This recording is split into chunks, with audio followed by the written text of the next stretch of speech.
میں کمرے میں داخل ہوئی تو مجھے بالکل پتہ نہ تھا کہ میرا بھائی حامد اس وقت خود کو ایسے سکون دے رہا ہے جیسے کوئی شدید ضرورت پوری کر رہا ہو۔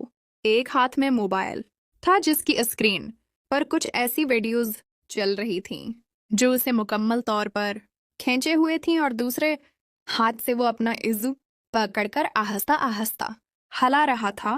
اس کی سانس تیز تھی، چہرہ سرخ ہوا تھا اور آنکھیں بند کرنے کی کوشش کر رہا تھا تاکہ مکمل لذت حاصل کر سکے۔ جیسے ہی میری آواز یا قدم کی آہٹ اس نے سنی، اس کی آنکھیں کھل گئیں۔ وہ گھبرا کر ہاتھ روک لیا، موبائل نیچے گرا دیا اور چیخ کر بولا، سارا تم کب آئی؟ یہاں سے فوراً باہر نکلو پلیز۔ میں وہیں جم کر کھڑی رہ گئی۔ دل میں ایک عجیب سی آگ بھڑک اٹھی، غصہ بھی تھا، حیرت بھی، اور کچھ ایسی چیز بھی جو میں خود نہیں سمجھ پا رہی تھی۔ میں نے غصے سے کہا، تمہیں شرم نہیں آتی؟ حامد، تم یہ گندا کام کر رہے ہو۔ میں ابھی امی ابو کو بتا دیتی ہوں سب کچھ۔ وہ بیڈ پر بیٹھا رہا، سر جھکائے ہاتھ کانپ رہے تھے، اور بولا، سارا پلیز کسی کو مت بتانا۔ میں کیا کروں؟ گھر میں کوئی نہیں تھا، میں اکیلا تھا، بس تنہائی میں یہ سب ہو جاتا ہے۔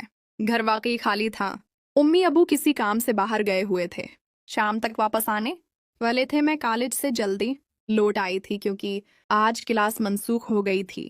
میں اب مکمل جوان ہو چکی تھی، خوبصورت لمبے بالوں والی خوبصورت جسم والی لڑکی جیسے کالج میں لڑکے دیکھتے رہتے تھے، مگر میرا کوئی بوائے فرینڈ نہیں تھا۔ دوست لڑکیاں اکثر اپنے بوائے فرینڈز کے ساتھ کیے گئے کاموں کی باتیں کرتی تھیں کہ کس طرح وہ چھوتے ہیں، چومتے ہیں، اور کبھی کبھی مکمل طور پر ایک ہو جاتے ہیں۔ میں سن کر سوچتی رہتی تھی کہ یہ سب کیسا ہوتا ہوگا۔ آج جب میں نے حامد کو ایسا کرتے دیکھا تو دل میں ایک عجیب سی ہلچل مچ گئی۔ میں نے کہا، جو بھی ہے تم یہ سب اکیلے کیوں کر رہے ہو؟ اگر تمہیں سکون چاہیے تو مجھے بھی توجہ دو، میں بھی جوان ہوں، خوبصورت ہوں، مجھے بھی کچھ محسوس کرنے کا حق ہے۔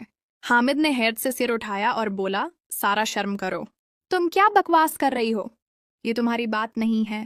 میں نے غصے سے کہا، تمہیں شرم نہیں آئی؟ یہ سب کرتے ہوئے تو مجھے کیوں شرم آئے؟ حامد نے کہا، میری کوئی دوست نہیں ہے، میں نے کبھی کسی لڑکی کے ساتھ ایسا کچھ نہیں کیا، بس یوں ہی خود کو راحت دیتا رہتا ہوں، مگر آج تم نے دیکھ لیا تو کیا کروں؟ میں نے کہا، میں ہوں نا، تم میرے ساتھ یہ سب کر سکتے ہو، مجھے بھی تو سکون ملے گا۔ وہ سختی سے بولا، نہیں سارا، یہ غلط ہے، تم میری بہن ہو جاؤ یہاں سے، ورنہ میں خود چلا جاؤں گا۔ مگر میں نہیں مانی۔ میں نے کہا، اگر تم میرے ساتھ نہیں کرو گے تو میں امی ابو کو سب بتا دوں گی، اور تم جانتے ہو امی ابو کا غصہ کتنا شدید ہوتا ہے، وہ تمہیں گھر سے نکال دیں گے یا پھر اور بھی بڑا کچھ ہوگا۔ حامد کے چہرے پر خوف پھیل گیا، وہ جانتا تھا کہ اگر یہ بات باہر آئی تو گھر میں بہت بڑا ہنگامہ ہو جائے گا۔ اس نے سر جھکا کر کہا، ٹھیک ہے سارا، میں تیار ہوں، مگر وعدہ کرو یہ پہلی اور آخری بار ہے، اس کے بعد ہم کبھی ایسا نہیں کریں گے۔ میں نے فوراً کہا، ہاں ہاں ٹھیک ہے، جلدی کرو، میں انتظار نہیں کر سکتی۔ پھر ہم دونوں قریب آئے، مگر حامد پوری طرح تیار نہیں تھا، وہ گھبرا رہا تھا۔ میں نے دیکھا کہ وہ ٹھیک سے نہیں کر پا رہا تو میں نے کہا، رکو، میں ابھی آتی ہوں۔ کچھ دیر بعد میں واپس آئی، میرے ہاتھ میں لوشن تھا جو میں اکثر استعمال کرتی ہوں کیونکہ یہ چیز کو نرم اور آرام دہ بناتا ہے۔ میں نے اسے لوشن دیا اور کہا، یہ لگا لو، شاید اب کام بن جائے۔ حامد نے لوشن لگایا اور آہستہ آہستہ خود کو تیار کیا۔ پھر جب وہ میرے قریب آیا تو پہلے تو بہت ہلکا سا شروع کیا، مگر جیسے ہی وہ اندر داخل ہوا مجھے شدید تکلیف ہوئی۔ میں نے چیخ کر کہا، حامد رکو، مگر وہ اب رکھنے والا نہیں تھا۔ بولا، اب رکھنے کا وقت نہیں گزر گیا۔ میں نے بہت کوشش کی روکنے کی، مگر درد بہت زیادہ تھا کیونکہ یہ میری پہلی بار تھی۔ تھوڑی دیر بعد درد کم ہوا اور میں بھی اس میں شامل ہو گئی۔ آنکھوں سے آنسو بہہ رہے تھے، مگر اب ایک عجیب سی لذت بھی مل رہی تھی۔ ہم دونوں ایک دوسرے کے ساتھ مکمل ہو گئے۔ جب سب ختم ہوا تو ہم الگ ہوئے اور خاموش بیٹھ گئے۔ امی ابو ابھی تک نہیں آئے تھے۔ ہم دونوں نے کپڑے ٹھیک کیے اور معمول کی طرح بیٹھ گئے جیسے کچھ ہوا ہی نہ ہو۔ رات کو جب امی ابو آئے تو ہم اپنی پڑھائی میں مصروف دکھائی دیے۔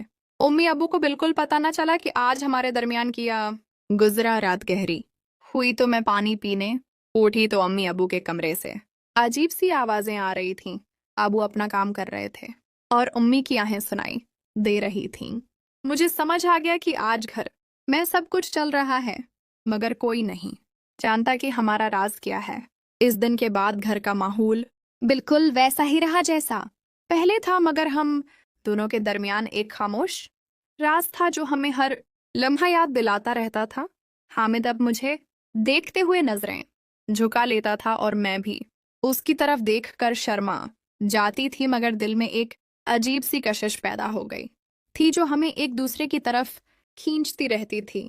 اگلے چند دنوں میں جب بھی امی ابو گھر سے باہر ہوتے، ہم دونوں الگ الگ کمروں میں بیٹھے رہتے، مگر ایک دوسرے کی آواز سن کر دل دھڑک اٹھتا۔ ایک دن شام کو امی ابو پھر کسی کام سے باہر چلے گئے اور گھر میں صرف ہم دونوں تھے۔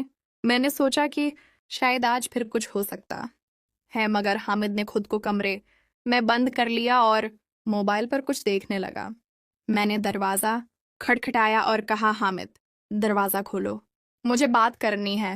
وہ تھوڑی دیر بعد دروازہ کھول کر باہر آیا اور بولا، سارا کیا بات ہے؟ ہم نے تو وعدہ کیا تھا کہ یہ آخری بار تھا۔ میں نے مسکرا کر کہا، ہاں وعدہ کیا تھا، مگر تمہیں یاد ہے نا کہ تم نے مجھے پہلی بار تکلیف دی تھی۔ اب مجھے بھی تو سکون چاہیے۔ وہ گھبرا گیا اور بولا، نہیں سارا، یہ غلط ہے۔ اگر امی ابو کو پتہ چل گیا تو ہمارا کیا ہوگا؟ مگر میں نے اس کا ہاتھ پکڑ لیا اور کمرے میں گھسیٹ کر لے گئی۔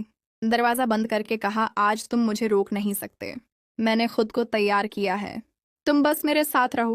حامد کے چہرے پر خوف تھا مگر آنکھوں میں وہی چمک تھی جو پہلی بار تھی۔ اس نے آہستہ سے کہا، ٹھیک ہے، مگر یہ واقعی آخری بار ہے۔ پھر ہم دونوں ایک دوسرے کے قریب آئے۔ اس بار میں نے خود لوشن لیا اور اسے دیا۔ وہ آہستہ آہستہ تیار ہوا اور پھر ہم نے وہی سب کچھ شروع کیا، مگر اس بار درد کم تھا اور لذت زیادہ۔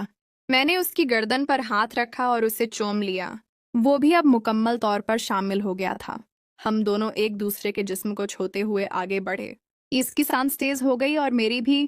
کمرے میں صرف ہماری آہیں اور سسکیاں گونج رہی تھیں۔ جب سب ختم ہوا تو ہم دونوں تھک کر لیٹ گئے۔ حامد نے کہا، سارا یہ خطرناک ہے، ہمیں رک جانا چاہیے۔ مگر میں نے کہا، ہاں مگر تمہیں بھی تو مزہ آیا نا۔ وہ خاموش رہا۔ اس کے بعد کئی بار ایسا ہوا، جب بھی موقع ملتا ہم دونوں ایک دوسرے کے ساتھ ہو جاتے، کبھی کمرے میں، کبھی باتھ روم میں، کبھی رات کو جب سب سو جاتے۔ ہمارا راز گہرا ہوتا جا رہا تھا، مگر ہم دونوں اس سے لطف اندوز بھی ہو رہے تھے۔ ایک دن امی نے مجھ سے پوچھا، سارا تم دونوں بھائی بہن کیوں اتنے قریب ہو گئے ہو؟ پہلے تو تم لڑتے رہتے تھے۔ میں نے ہنس کر کہا، امی اب ہم بڑے ہو گئے ہیں، ایک دوسرے کی مدد کرتے ہیں۔ امی مسکرائی، مگر مجھے لگا کہ شاید وہ کچھ شک کر رہی ہیں۔ پھر ایک رات جب ہم کمرے میں تھے اور مکمل طور پر مشغول تھے تو اچانک دروازہ کھٹکھٹایا گیا۔ ہم دونوں گھبرا گئے۔ حامد فوراً الگ ہوا اور میں نے چادر اوڑھ لی۔ باہر سے امی کی آواز آئی، سارا، حامد تم دونوں جاگ رہے ہو، کیا بات ہے؟ میں نے گھبرا کر کہا، امی کچھ نہیں، بس بات کر رہے تھے۔ امی نے کہا، ٹھیک ہے، سو جاؤ۔ مگر اس کے بعد ہمارے دل میں خوف بیٹھ گیا۔ ہم نے فیصلہ کیا کہ اب واقعی رک جانا چاہیے، مگر رکنا آسان نہیں تھا۔